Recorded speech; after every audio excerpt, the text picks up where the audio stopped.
Welcome to eye care with Uma. आप सबका फिर से स्वागत है आई केयर विद उमा में। आज जानते हैं कि आईसीएल क्या है। आईसीएल एक तरह का चश्मा हटाने का एक लैसिक का दूसरा ऑप्शन है कि अगर लैसिक का इस्तेमाल नहीं कर पा रहे हैं, लेजर से चश्मा नहीं हटा पा रहे हैं, तो चश्मे को कैसे हटा सकते हैं। तो ये आईसीएल एक ऐसी पद्धति है जिससे हम चश्मे का नंबर हटा सकते हैं। अब आईसीएल क्या है? काली पुतली तीन चीजें जैसे हम लोग जानते हैं कि लेजर करने के लिए, चश्मा हटाने के लिए, काली पुतली से चश्मा हटाने के लिए तीन चीजें बहुत जरूरी हैं। एक तो काली पुतली की मोटाई, काली पुतली की गोलाई, तीसरा चश्मे का नंबर। अगर ये तीनों चीजें एप्रोप्रिएट नहीं है, हम काली पुतली का इस्तेमाल करके चश्मे का नंबर नहीं हटा पा रहे हैं, तो आईसीएल का इस्तेमाल करते हैं। इसमें एक तरह का लेंस है जो अंदर काली पुतली और आंख के नेचुरल एग्जिस्टिंग लेंस के बीच में रख दिया जाता है according to the power of glasses. चश्मे के नंबर के हिसाब से उस लेंस को रख दिया जाता है जिससे चश्मे का नंबर बिना काली पुतली को कुछ भी नुकसान पहुंचाए आराम से हटाया जा सकता है। अब ये आईसीएल कब करने की जरूरत है? अगर काली पुतली की मोटाई इतनी नहीं है कि उससे चश्मे का नंबर हटाया जा सके, या चश्मे का नंबर पूरा नंबर हटाया जा सके, या चश्मे का नंबर हटा देने के बाद वो इतनी पतली हो जाएगी कि फ्यूचर में उसके को खतरा हो सकता है, आंख को खतरा हो सकता है, तब आईसीएल का इस्तेमाल कर सकते हैं। दूसरा, चश्मे का नंबर इतना ज्यादा है कि वो काली पुतली से हटाया नहीं जा सकता। तीसरा, काली पुतली की गोलाई इस तरह की है कि अगर वो नंबर हटा दिया तो पुतली इतनी फ्लैट हो जाएगी कि बाद में पेशेंट को ग्लेयर और हैलोज होने के चांसेस रहेंगे। किन लोगों में लेजर की जगह हम लोग आईसीएल करते हैं और कहाँ बिल्कुल नहीं करना है?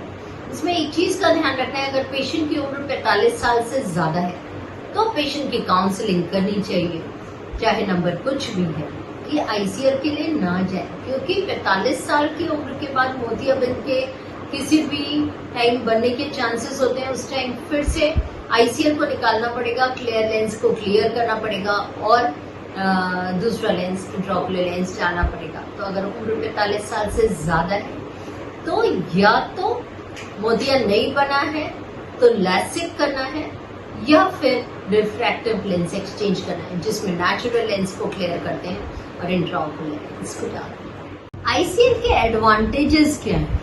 अगर हम लैसिक से कंपेयर करते हैं तो आईसीएल के एडवांटेजेस क्या हैं? लैसिक करने के बाद अगर हायर नंबर निकाला है, यहाँ तक कि लोअर नंबर्स में भी कई बार पेशेंट्स को थोड़े दिन तक ग्लेयर होता है नाइट ड्राइविंग में। जब गाड़ियों की हेडलाइट सामने से आती है तो उसमें मरीज को चौंध लगती है, ऐसा लगता है लाइट फैली हुई है। ये प्रॉब्लम आईसीएल के साथ नहीं होती। दूसरा, आईसीएल में हम लोग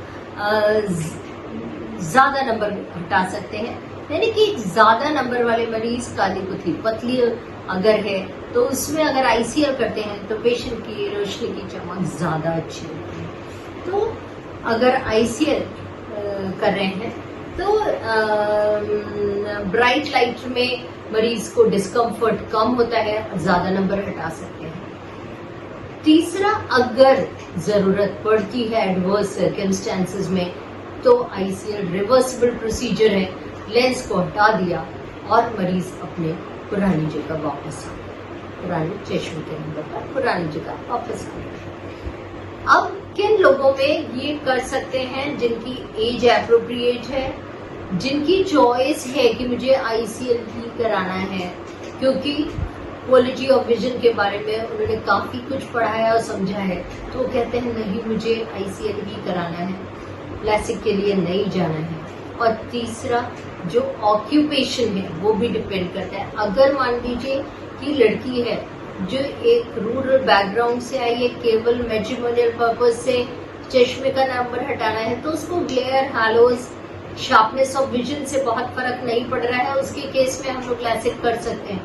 पर अगर एक्टिव लाइफस्टाइल है पेशेंट का तो उसमें आईसीएल बेस्ट ऑप्शन होगा। अब आईसीएल के डिसएडवांटेजेस, कोई भी प्रोसीजर बिना साइड इफेक्ट्स, मतलब कुछ साइड इफेक्ट्स हमेशा होते हैं।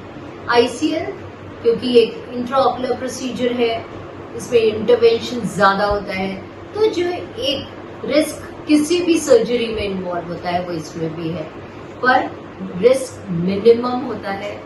कोई भी ऐसा पेशेंट आज तक मैंने नहीं देखा जिसको ऐसा कोई प्रॉब्लम आईसीएल के बाद आई हो कि ये कहा जाए कि इसको ट्रीट नहीं किया जा सकता। तो ऐसा कोई साइड इफेक्ट्स नहीं होते। बहुत रेयर केसेस में जो बहुत रेयर साइड इफेक्ट्स हैं उनके बारे में बात करने का कोई भी फायदा नहीं है। अब सबसे बड़ी बात आती है, और छोटी नहीं है ये बात भी, कि इसकी कॉस्ट क्या होती है। आईसीएल की कॉस्ट लैसिक की कॉस्ट से ज्यादा है। इसका रीजन ये है क्योंकि आंख के अंदर लेंस डालते हैं, वो लेंस की कॉस्ट है। तो टोटल प्रोसीजर की कॉस्ट करीब 1.5 से पौने 2 लाख रुपए के बीच में होती है। कुछ कॉस्ट कटिंग हो जाती है, अगर मान लीजिए ये स्विस कंपनी के लेंसेज के साथ है 1.5 से पौने 2 लाख रुपए, पर अगर इंडियन लेंसेज या अदर ब्रांड्स यूज करते हैं तो उसमें कुछ कॉस्ट कटिंग की जा सकती है। I think I have covered everything. Thank you.